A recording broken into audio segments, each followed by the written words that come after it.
Back when I was in the military, I used to think a lot. I served in nearly 2 years in the Marine Corps, and there were many times I was on guard duty facing the border with North Korea.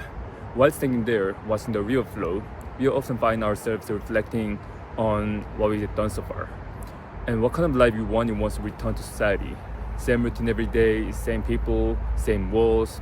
So I dreamed, what would it be like to go out into the world on my own, to live abroad, make my own money, and build a life with just my hands and my will.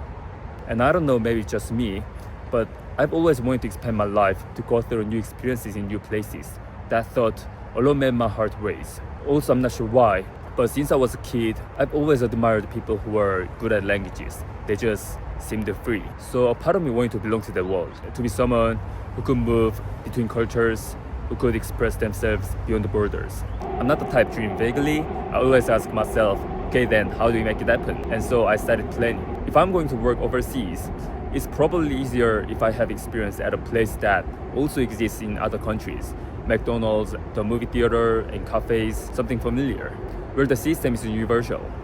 Also, have been living independently since graduating high school. Working part-time wasn't just about pocket money, it was survival. So I wasn't afraid of hard work. Plus, I was a Marine.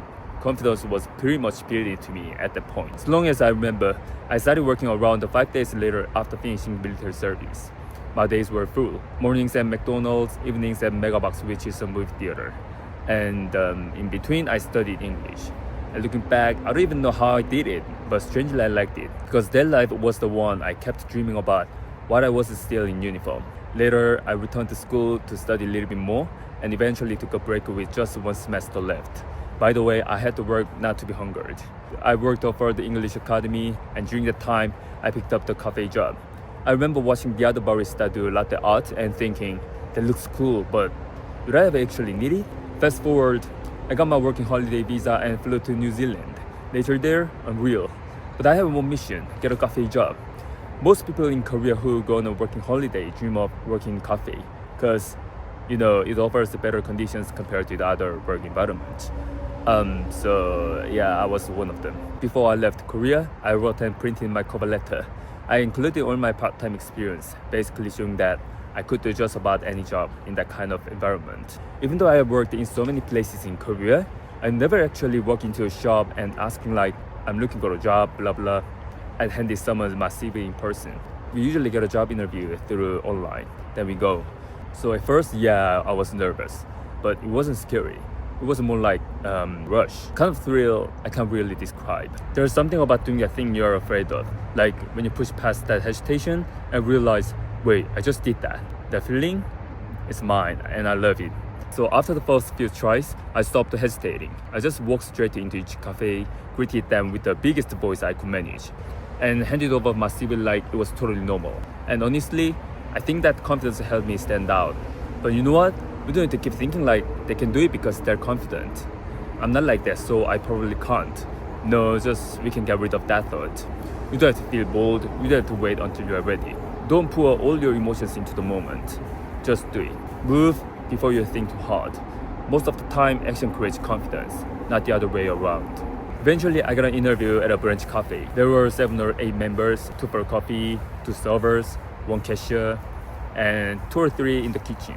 It was quite big cafe. The Indian owner asked a few questions, then handed me a portafilter. Latte please. And then he goes, can you do latte art? And I thought, oh wow, is this where the random art I saw back in Korea comes into play? So I gave it a shot. I poured the milk the way I remembered, and somehow it turned into a heart. And he smiled, and you can start tomorrow. That moment is still with me. It was like turning one more page on my story, a new chapter. The brunch cafe had weekly pay. I kept studying English while working every day as a main barista. I worked on a full-time shift. That felt huge. And when I think about it now, none of that came out of nowhere. It was all those hours back in Korea. The jobs, the studying, the observing, even the things I thought I'd never use. And I think it really depends on us. We decide, how to use our experiences. Sometimes, if you just turn them slightly, they find a way to fit, even in new places. So maybe that's the real lesson. If you're going to spend time on something anyway, spend it focus. You never know when you'll connect. And I'll see you in the next episode. What happened after I got a job in New Zealand.